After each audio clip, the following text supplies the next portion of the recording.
Here are 5 ways to fill your journal with the brand new Sharpie Creative Markers in the fine tip. That's right, Sharpie is making more styles of their acrylic markers. And because this is the fine tip, every idea in this video is a super minimal background that doesn't use a lot of ink. And honestly, each of them can be done in less than 10 minutes, maybe even 5. The first thing I'm going to do is create my color palette. So I'm swatching through my colors and I get to this light green and it's really dry. I'm super confused because these are brand new. I get to the light blue and it's also really dry. And some of them are just fine. It's mostly the earth colors that are dry. And I'm really mad about this purple one because it's my favorite purple in this set and I really want it in my palette. So I'm choosing my 10 colors, and if you're creating with me, you're going to want to find around 10 colors. And you know what? I'm going to try to use the dry ones. We'll see what we can do. By the way, if you just want to see a full review of these fine tip markers, I have that video linked below. Let me just show you, these are the only pages that I've done with these markers, a swatch page and 3 quote pages. And then this teal rainbow to test it. That was probably a lot of teal, but it doesn't make sense for the other colors to be getting dry also. So we're just gonna breathe and figure this out. So in this first page, I'm lettering breathe in, breathe out. And then I thought it would be fun to add a bunch of colors all through the page, like little breaths of color. And you can see with some of the colors like that purple and the light blue, they are pretty dry. And so I have to go over them a lot. And I couldn't figure out, why are they so dry? But shaking doesn't work because there's no thing inside to help it shake. The brush tip ones of these Sharpie Creative, they do have a little bead or something inside so that you can shake the paint, and that does help it to flow a little bit more. So it's just really interesting that my brush tip ones and my bullet tip ones are not this dry. Well, actually, I didn't know about the bullet tip ones, so I'm going to test that in a minute and I'll show you. But I know for sure that the brush tip ones are not this dry, and they are my first ones that I got. They're over a year old and they're still working great. But back to this idea, this is a really fun way to just fill a page with color. It's super easy and simple, and it doesn't take a lot of time. Actually, the most time is switching pens between each mark. And so that's why I left my pens uncapped. And I actually was wondering if that made a difference too in how dry they were, because I left them uncapped for the whole time. So were they getting drier by the end? But still, the ones like red and that royal blue never felt dry, even by the end. So it must just be certain colors, those pastel colors probably, that have a hard time. And that makes me really sad because those are the colors that I love the most. I actually want to see them in the brush tip markers. And I wonder if they wouldn't be as dry because you can shake the brush tip ones. And I finally figured out that there was a pattern so I could do multiple rows at once. And that really helped it go a lot faster. And honestly, I didn't plan that. That just happened. And I'm loving this color palette that I chose. That is honestly the biggest determination of if I'm going to like the page, if I like the color palette. So that's why I spend time making the color palette first. I love seeing all these bright colors, and this uses minimal marks so that we're not filling a bunch of space with a tiny fine tip. I love how this page turned out. It makes me so happy. So now I wanted to test in my bullet tip markers the same colors that are getting dry in the fine tip. And these markers are over a year old, and look at this. These ones are not dry. And I've used these ones a lot more than I've used the fine tip ones because I really love these ones. So when I got to the blue, it was maybe a little bit dry, but not nearly as bad as the fine tip one. And then this light pink, it was pretty dry. The color was not as saturated. I think that's because that's the one I use the most of all the colors. And then I tried the red because that's the one that I don't use as much, and it is way more juicy than the other ones. So really, I think it depends on the color, on if it's going to be dry or not. But also, I wonder if there is something wrong with my new fine tip ones, or if because they are a smaller pen, that maybe they just don't hold as much of the paint, but it still shouldn't get dry that fast. So on this next page, this is a really, really simple idea. We're just doing some squiggly waves, and I'm just using all 10 of my colors for my color palette, and I'm leaving space in between because I'm going to do a little quote. This one can definitely take less than 5 minutes. And because it's so colorful, it fills the whole page. It looks like it's really fun. And I did go with the flow. You know how sometimes in life you're like, well, what is this flow? It's a little crazy, but I'm still going with it. But I really love how simple this page is, and you can do it with any different color, any different quote. It's great for when you don't have much time. And with this next one, I'm just going to do a border because I want the page to look like it's filled, but I'm not using very much paint. So that's why I'm just doing the border, and I'm doing these scallop edges. I'm doing it in a rainbow order. So I'm not using much of my pens. That way, even the ones that are feeling a lot more dry, like the blue and the purple, I can still make them work and try and squish out enough paint. And as I get towards the end, I'm realizing that I'm not going to be able to do another full rainbow to finish it out. And so I'm skipping a few colors here and there just so that it can finish it and it can end with the pink next to the red. But it looks like it's the full rainbow, but I just skipped a couple of colors. I did not plan out how many scallops there was going to be. I just kind of went for it. And so I had to just figure it out at the end. So I'm loving this border. It's really cute. I'm going to go in and add some dots with my white because I do love that these markers are really opaque.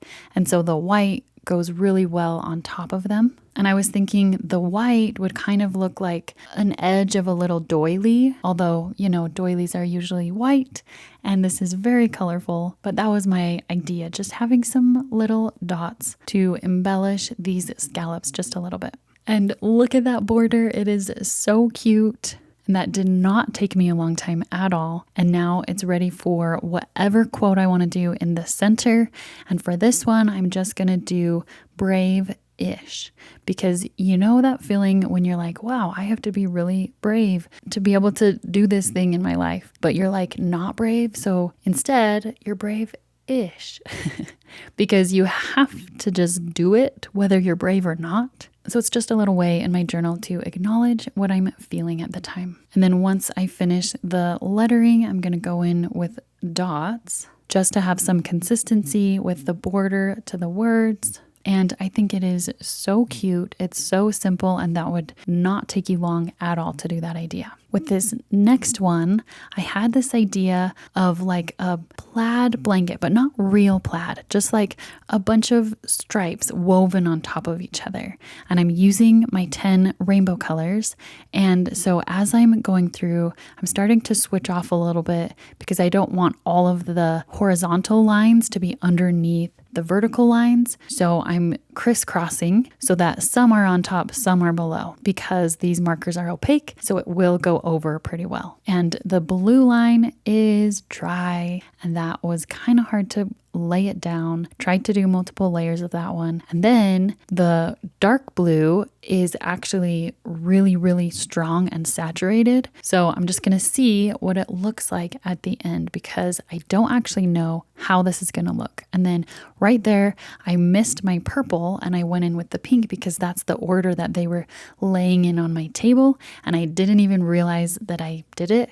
And then I went in with the purple, but it was too dry and I knew it wasn't going to work. So I'm using a different purple, the lighter purple, which I'm kind of sad about because I like the saturation of the other purple. This is what I'm going to have to do for this page because that other purple was just too dry. Makes me sad. So one thing that I want to say as I'm doing this page is that you don't always know that your page is going to turn out how you want, and that's okay. You just have to experiment and try it. And, you know, it really might not work out. And that's okay, because now you know for the next time to try something else. And you can see the royal blue that's on the edge. It makes it look like it's trying to be a border because that one is so saturated. It's on the edge and the bottom.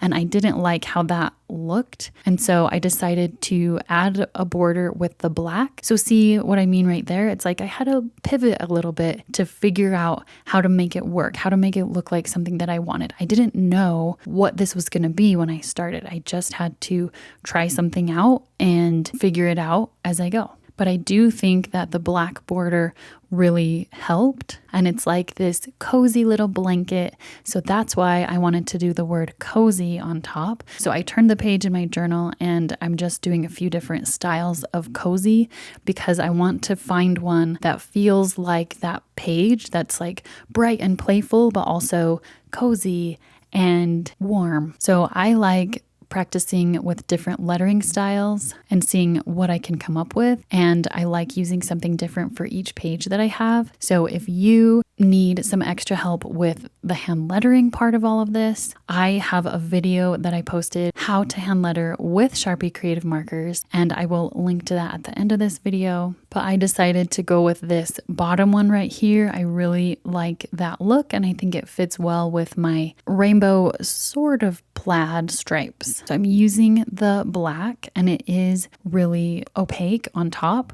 I am adding a few layers to make it even more opaque. And I do feel like it stands out really well on top of the colorful lines, but I decided I wanted to try doing a white line detail on the inside, but I did it with the fine tip. And as I said before, this isn't actually like a fine tip, it's a little bit thicker. So that white line was too thick for what I wanted. So I went back over with my black one, and I actually like that I can do that. I can cover it up with my black paint marker because it's opaque. So that is really helpful. And then I went in with my acrylic pen. The brand is Flycy. It comes in a pack on Amazon of 6. There's 3 white and 3 black. And I love this paint pen. I use it for little tiny details. And so this one worked much better because it is a much more fine tip. It says the size is 0.7, which just shows that the Sharpie fine tip is not that fine of a tip. But I love how this turned out. That white line looks so good. And for a page that I had no idea what it was going to look like by the end, I think this turned out really great. And for this next page, I am penciling it out first because I want there to be 3 rainbows across each line. And I'm using my kneaded eraser to erase it a little bit so that I can't see through. On the lighter colors, I probably would be able to see through a little bit. The darker colors would cover it up completely. But this one, once again, doesn't use a ton of the pen ink because I'm just filling in a simple arch for each of my colors. And by the way, when I went to go get a link for you for these videos, I saw that they made new colors. There's no reviews yet, so I think it's like so new, which feels really crazy because they didn't tell anybody. I don't know. I mean, why would they tell me, right? They don't know who I am. But also, like, come on, Sharpie, you gotta let us know that you've got new products coming out. So the new colors are called warm colors, and they have them in the bullet tip and in the fine tip, but they still don't have them in the brush tip. I just wish they would make more colors in the brush tip. But I'm glad they're making new colors. That's what we all wanted when they started making these. However, I am getting pretty confused on their different sets because some of them have 5 of one color set and 12 of the other set. So it's kind of getting confusing on all the different sets. I'm trying to keep up and I'm trying to keep you informed as well. And I thought that I would want to buy the new colors in the bullet tip and the fine tip, but now I'm thinking I might just get them in the bullet tip because the bullet tip ink lasts longer. So eventually I'll review those and show you a whole video about them. Let me know if you want to see that. So then on this page, I'm adding the hand lettering and I'm using the black, and it is a nice small lettering. It's not as fine of a tip as if I was using Pentel brush pens, but I still like this look. I like the feel of the pen. I do like a more firm brush tip. So if you don't like firm brush pens, then you probably won't like doing this. But I really like how this feels for hand lettering.